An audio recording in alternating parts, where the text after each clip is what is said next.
Welcome to Our Girl Relationships. We talk about the problems people face in their day to day lives. Let's start with the video. In the past, when I introduced my boyfriend to my dad, he didn't have much of a reaction.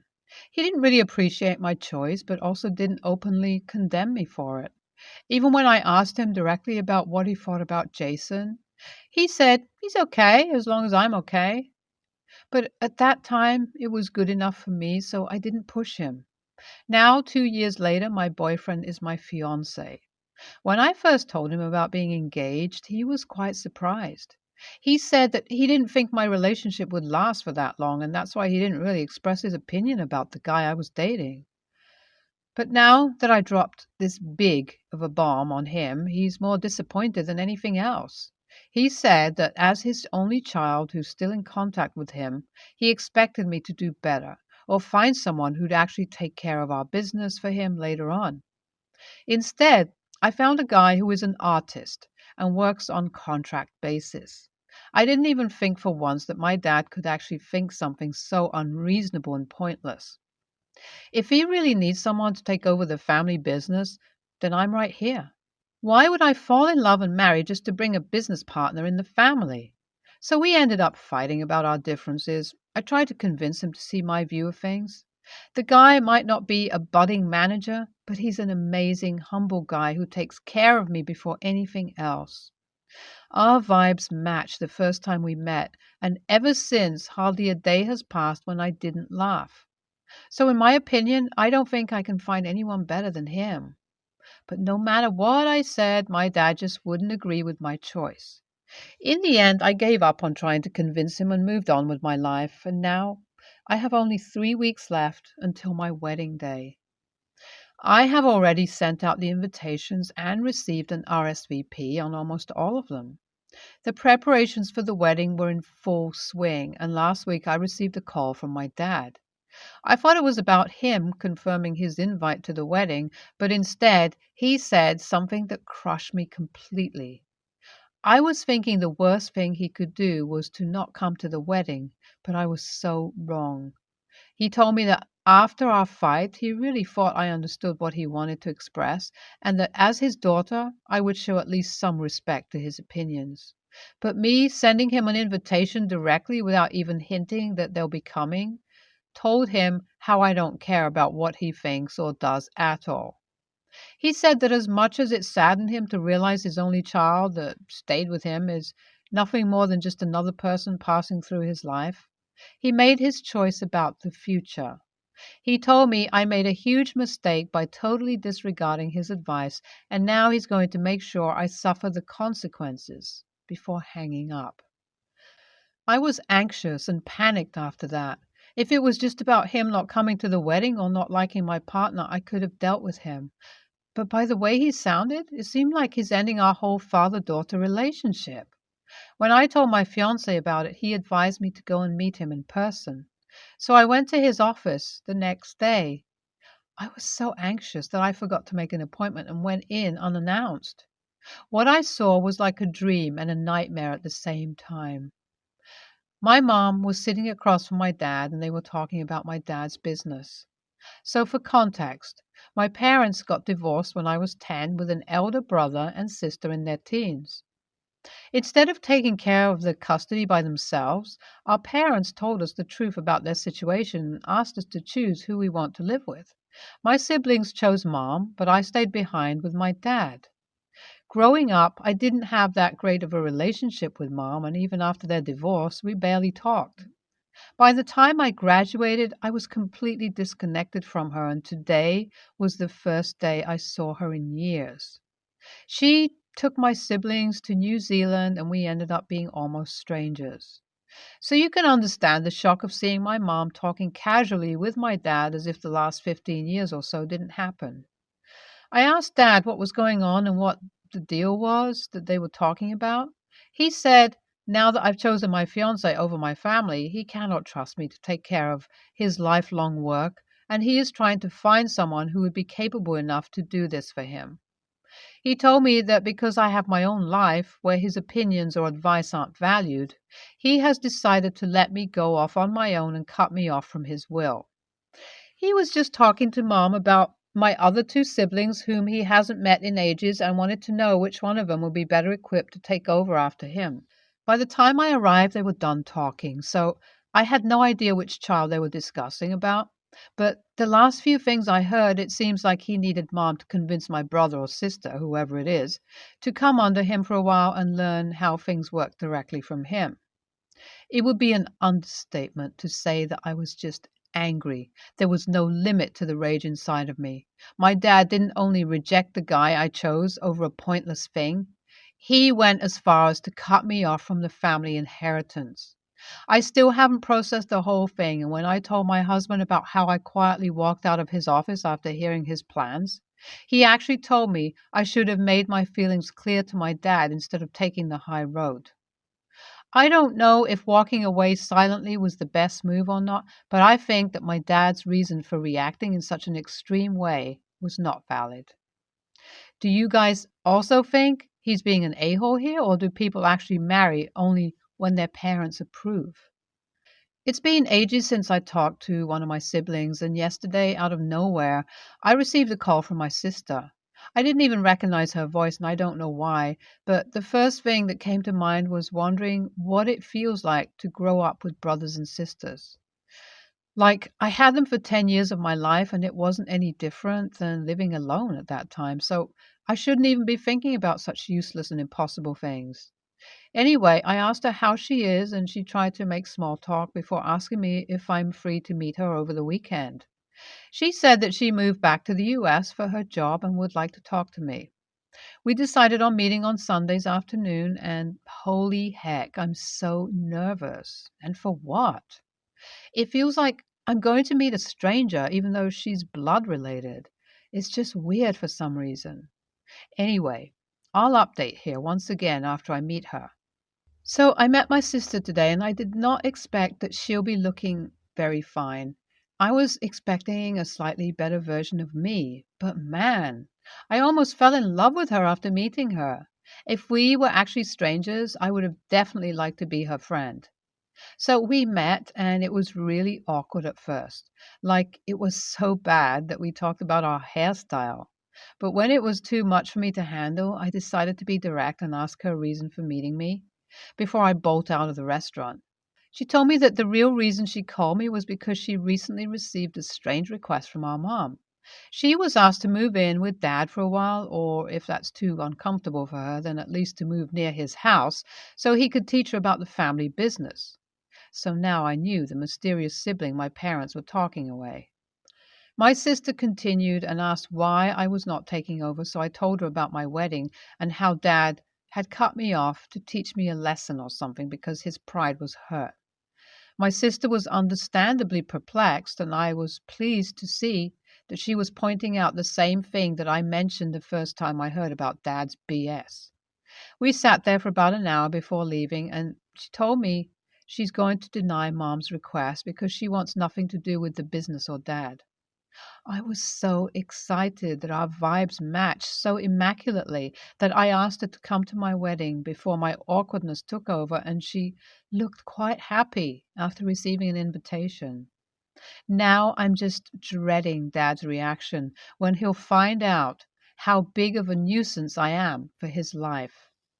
I'm finally a wifey now, like actually married. It still feels like a dream, especially because both my sister and my brother came to my wedding. I saw them after years, but yet it felt like they only added to my happiness. That was almost a month ago, though. Today, my dad called me again, and not even 2 hours ago, and he was really mad. He told me that he found out I was the one who ruined his plans to bring another of my siblings to take care of the business after he's gone, and I proudly told him it was indeed because of my actions.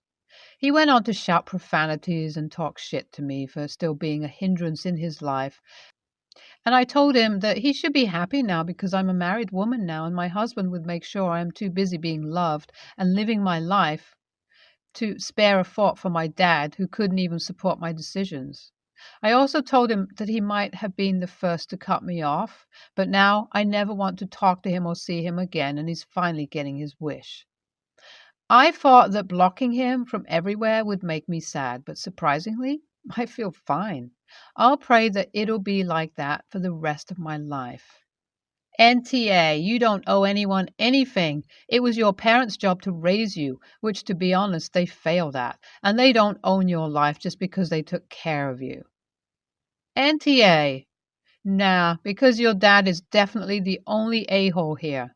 Good riddance. And as long as you're happy with your partner, that's all that matters. I feel like this situation is ridiculous, but here it is.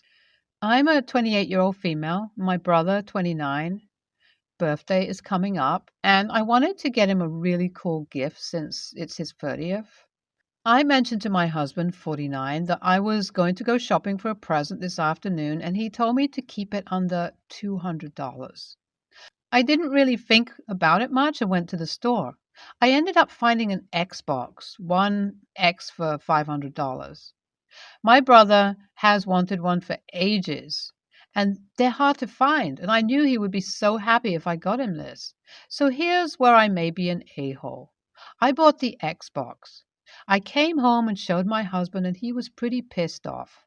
I tried to explain my reasoning, but he just cut me off and said that since he's the one who works, it's his money, and I shouldn't have spent that much when he told me not to. I argued that it was something special and I wouldn't do it again, and that we have more than enough money, but this won't even make a dent in our finances, which is true. He's a doctor and makes more than we need.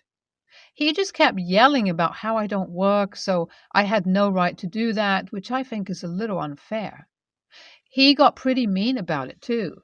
He's barely talking to me now, and I'm just sitting on the couch on Reddit while he occasionally glares at me.